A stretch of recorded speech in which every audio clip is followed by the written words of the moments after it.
Calvin Ford isn't here for debates, underdog stories, or what-if scenarios. To him, Lamont Roach is just another fighter about to learn a tough lesson. For Tank Davis, this fight is nothing more than business as usual. My whole family's from DC. My whole family, like my entire family. Don't bring them. Don't bring them. For what? Don't bring them. I'm telling you, they don't gonna celebrate with me. Don't bring them. It's gonna be a. Ford has been around long enough to know who belongs at the top and who's just passing through.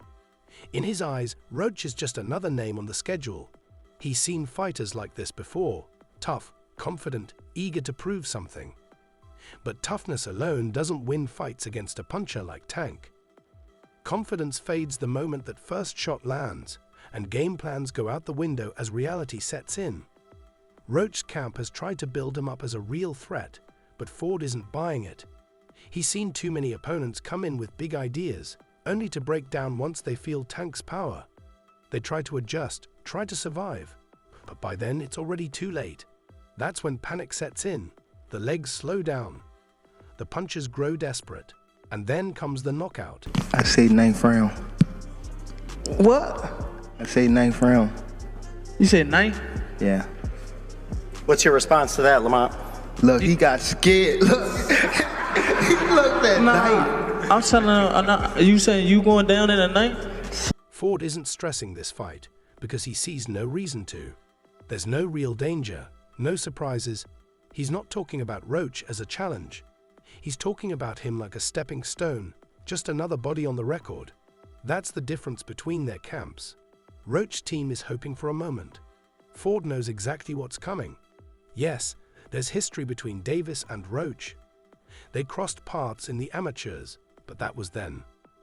The Davis of today is a different beast, sharper, more dangerous, and battle-tested in ways Roach has never experienced. Ford knows Roach can fight, but that's not enough. Plenty of fighters can fight. Only a few survive against Tank.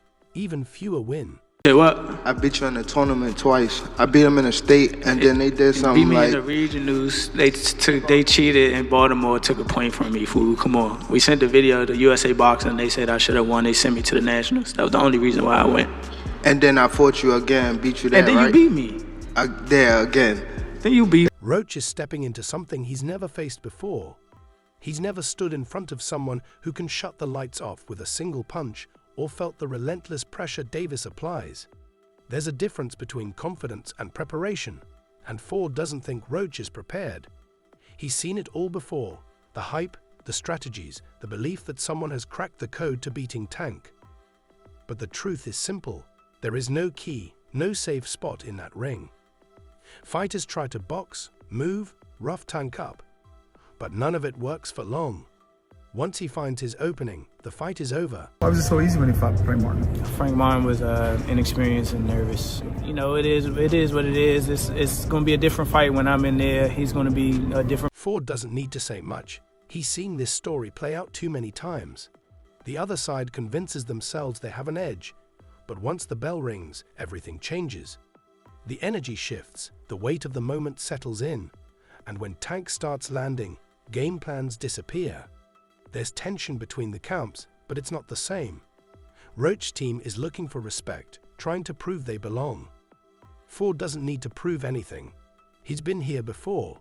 He knows what happens next. I think he actually took this fight for the naysayers and all this and all the people talking shit about the fight.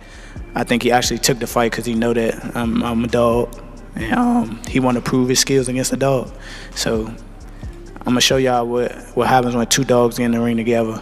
And I'm going to be the one, obviously I'm going to be the one coming out. While Calvin Ford makes it clear that Roach is just another name on Tank's list, Davis himself remains locked in. The words, the press conferences, the outside noise, none of it matters. He's in the gym, fine-tuning every aspect of his game, preparing to send another challenger home empty-handed. Davis is always in shape, but this camp feels different. There's a sharpness to his work, an intensity that shows he isn't just preparing, he's perfecting. Roach may not be the biggest name he's faced, but that doesn't mean he's taking him lightly.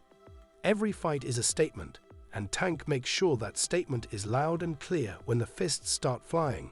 Fight, you know what I'm saying? Because Roach he come to fight, and I think it's a great fight. Everybody talking all that stuff about why Roach, because he signed and took the fight. You know what I'm saying? He recently gave fans a glimpse of what's coming with a viral training clip that left spectators in awe. The 13-second video, featuring a pad routine with coach Patrice Harris, showcased Davis's blistering hand speed, rapid-fire combinations, and fluid movement. Reactions poured in instantly. "He's looking sharp," one fan wrote, while another added, "fastest hands at lightweight."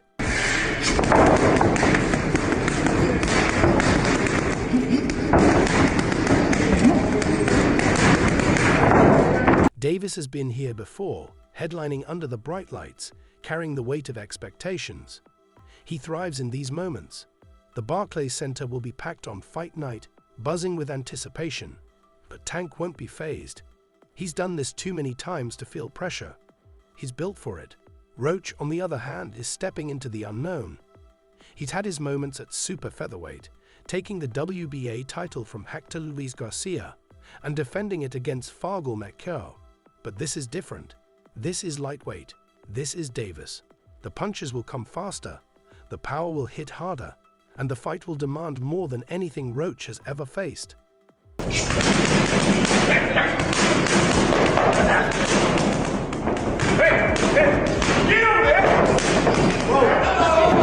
Roach's history with Davis in the amateurs makes for a nice storyline, but it holds little weight now. Tank has evolved. He's no longer the fighter Roach once shared the ring with. He's grown into one of boxing's most lethal finishers, a fighter who ends fights the moment he smells weakness. He's knocked out bigger, stronger, and more experienced opponents than Roach. And if his training is any indication, he's planning to do it again. But while Tank is the star of the show, the card itself is stacked with talent. In the co-main event, Joseph Valenzuela will defend his WBA super lightweight title against Gary Antoine Russell. Russell is looking to bounce back from a tough loss to Alberto Puello, while Valenzuela aims to prove his title win was no fluke.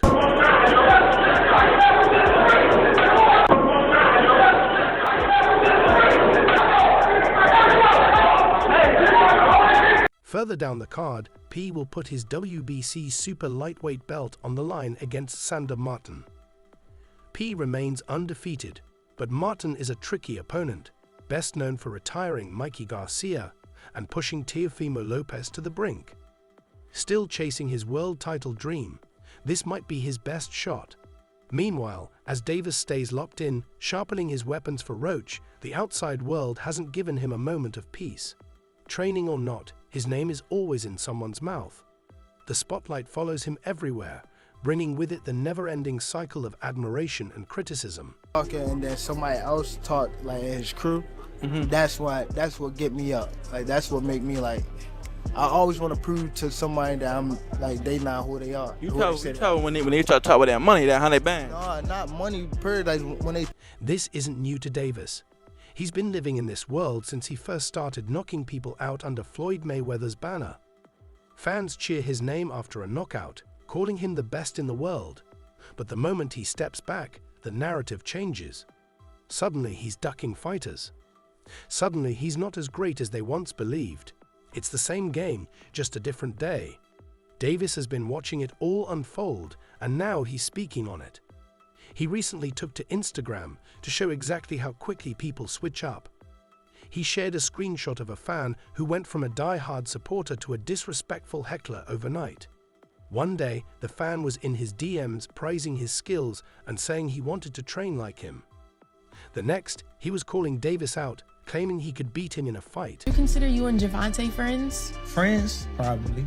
Is it going to be hard to go in the ring and fight your friend? Not at all. Are you all going to be friends after? Yeah, why not? Either way it goes. Both making money. But you guys are making each other bleed. Hopefully I just make him bleed.